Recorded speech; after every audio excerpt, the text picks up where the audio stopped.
Welcome back to my channel. இன்னைக்கு நாம் பார்க்கக்கூடிய வீடியோஸ் என்ன அப்படின்னாக்கல, நம்மளுடைய மண்ணில் கார அமிலத்தன்மையினுடைய அளவு எந்த அளவுக்கு முக்கியமானது ஒரு விவசாயம் செய்கிறதுக்கு. ஒரு மண்ணில் சாயலில் பிஹெச் அளவுன்னு சொல்லக்கூடிய அந்த அளவு எவ்வளோ இருக்கணும், எவ்வளோ அளவு அதிகமானாலும் குறைஞ்சாலும் அதனுடைய தாக்கங்கள் எந்த மாதிரி இருக்கும் பயிர் செய்யும் போது அப்படின்னு சொல்லிட்டு தான் நம்ம இந்த வீடியோவில் வந்து ஃபுல்லாக பார்க்குறோம். ஸோ அதுக்கான சொல்யூஷனும் நம்ம இந்த வீடியோவில் வந்து சொல்லியிருக்கிறோம். ஸோ வீடியோ வந்து நீங்கள் ஃபுல்லாக பாருங்கள், உங்களுக்கு நல்ல ஒரு ஐடியா கிடைக்கும். ஏன்னா சாயல் தான் மிக முக்கியமான ஒரு பேஸ். நம்ம எந்த ஒரு பயிர் செஞ்சாலும் மண்ணில் இருக்கக்கூடிய கார அமிலத்தன்மை சரியாக இருந்தால் மட்டும்தான் நம்ம வைக்கக்கூடிய பயிர் அந்த ஈல்டை வந்து சரியாக கொடுக்கும். இல்லைனாக்கா நிறைய டெஃபிஷியன்சி சிம்டம்ஸ் வந்து வர ஆரம்பிக்கும். அதே மாதிரி ஈல்டு சரியாக வராது, வளர்ச்சி சரியாக இருக்காது. ஸோ பொதுவாகவே சாயலில் கார அமிலத்தன்மை அப்படின்றது வந்து பார்த்திங்கன்னா ஒரு ஸ்கேல் இருக்குது, சாயல் ஸ்கேல் நம்ம சொல்லுவோம். அந்த ஸ்கேலில் எப்போவுமே வந்து அதாவது 7க்கு மேலே அதிகமாக போச்சானாலும் அந்த செடி வந்து சரியாக வளர்ச்சி வந்து இருக்காது.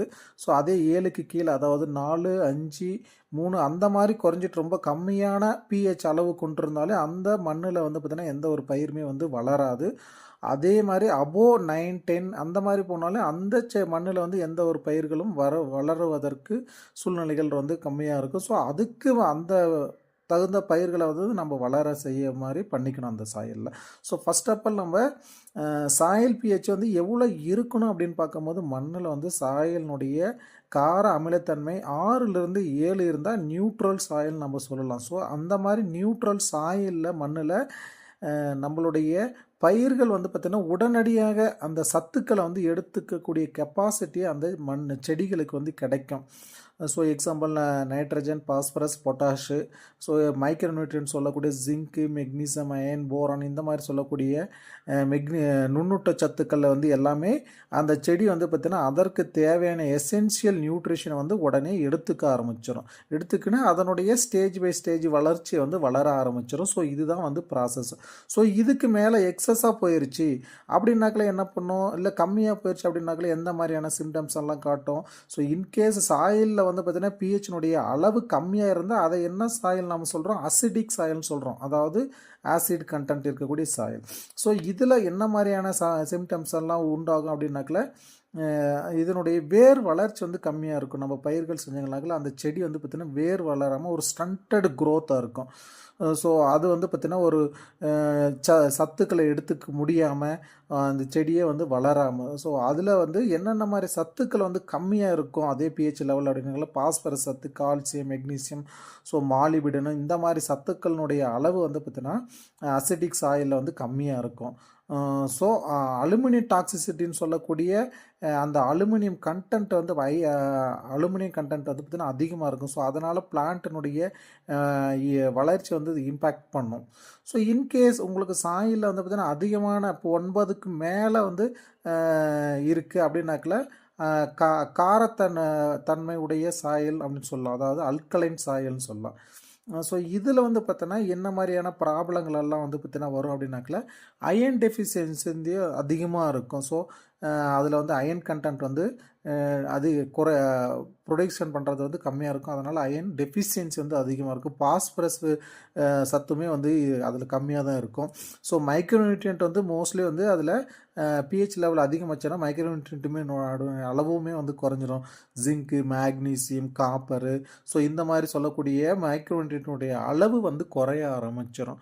ஸோ இதுக்காக தான் நம்ம வந்து சாயல் டெஸ்ட் வந்து எடுக்க சொல்கிறோம். ஸோ மெயினாக வந்து நம்ம இந்த மாதிரி வந்து பார்த்திங்கன்னா முன்னாடியே பயிர் பண்ணுறதுக்கு முன்னாடியே அந்த மண்ணை வந்து சாயில் டெஸ்ட் எடுத்துட்டுங்களாக்கல ஸோ என்ன மாதிரியான பயிர்கள்லாம் பண்ணலாம் அப்படின்னு சொல்லிட்டு ஒரு ஐடியா கிடச்சிரும். எந்த அளவுக்கு அதில் சத்துக்களை வந்து நம்ம கொடுக்கணும் அப்படின்ற ஒரு அதில் வந்து எல்லா டீட்டெயிலும் வந்து உங்களுக்கு கொடுத்துருவாங்க. ஃபஸ்ட்டு விஷயம் வந்து நம்ம சாயில் டெஸ்ட் பண்ணணும்.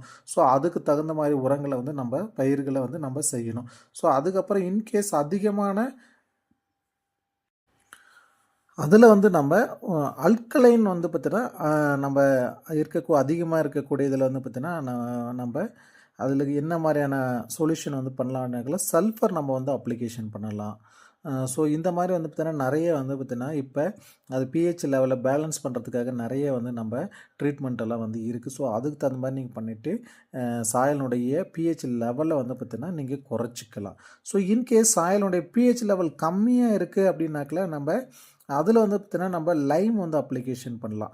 ஸோ நம்ம லைம் சுண்ணாம்புன்னு சொல்லுவோம் இல்லைங்களா, அந்த மாதிரி வந்து பார்த்தீங்கன்னா கால்சியம் கார்பனேட் நம்ம அப்ளை பண்ணனால அதில் பிஹெச் லெவலினுடைய அளவு வந்து அதிகமாகும். ஸோ அதுக்கப்புறம் ஒரு ஏக்கராவுக்கு எவ்வளோ அப்ளை பண்ணுறோன்ற டோஸ் நீங்கள் வந்து அக்ரிகல்ச்சர் ஆஃபீஸர்கிட்ட நீங்கள் வந்து அனலைஸ் பண்ணிவிட்டு அதுக்கு தகுந்த மாதிரி நீங்கள் அப்ளை பண்ணிங்கனாக்கில் உங்களுக்கு பிஹெச் லெவல் வந்து பார்த்திங்கன்னா பேலன்ஸ் ஆயிரும். அதுக்கப்புறம் நீங்கள் ஒரு டைம் சாயில் டெஸ்ட் எடுத்து பார்த்துட்டு அதுக்கப்புறம் நீங்கள் வந்து பயிர்கள் வந்து செய்ய ஆரம்பிக்கலாம். ஸோ இன்கேஸ் இது வந்து பார்த்திங்கன்னா நம்ம லேண்டில் வந்து எல்லாமே செய்கிறோம், நம்ம ஹைட்ரோபோனிக் மெத்தடில் வந்து நம்ம செய்கிறோம் அப்படின்னாலுமே வந்து பார்த்திங்கன்னா நிறைய கம்பெனிஸ் வந்து பார்த்திங்கன்னா ஆர்கானிக்காகவே சாயிலினுடைய பிஹெச் லெவலில் வந்து பார்த்திங்கன்னா எப்படி இன்க்ரீஸ் பண்ணுறது அப்படின்னு சொல்லிட்டு வந்து நம்மளுக்கு நிறைய ப்ராடக்ட் வந்து கொடுத்துருக்காங்க. எக்ஸாம்பிள் நம்ம காட்யானி அப்படின்ற ஒரு கம்பெனியில் அது பியூர் அண்ட் ஆர்கானிக்காக தான் நிறைய கொடுத்துட்டு இருக்காங்க. அது பிஹெச் அப்பு பிஹெச் லோன்னு சொல்லிட்டு நிறைய ப்ராடக்ட் கூட இருக்குது. ஸோ நீங்கள் பிஹெச் அப்பு அப்படின்றத வந்து பார்த்திங்கன்னா நம்ம பிஹெச் லெவலை வந்து இன்க்ரீஸ் பண்ணுறதுக்கு, பிஹெச் லோ அப்படின்றது அது பிஹெச்சை வந்து அந்த மாதிரி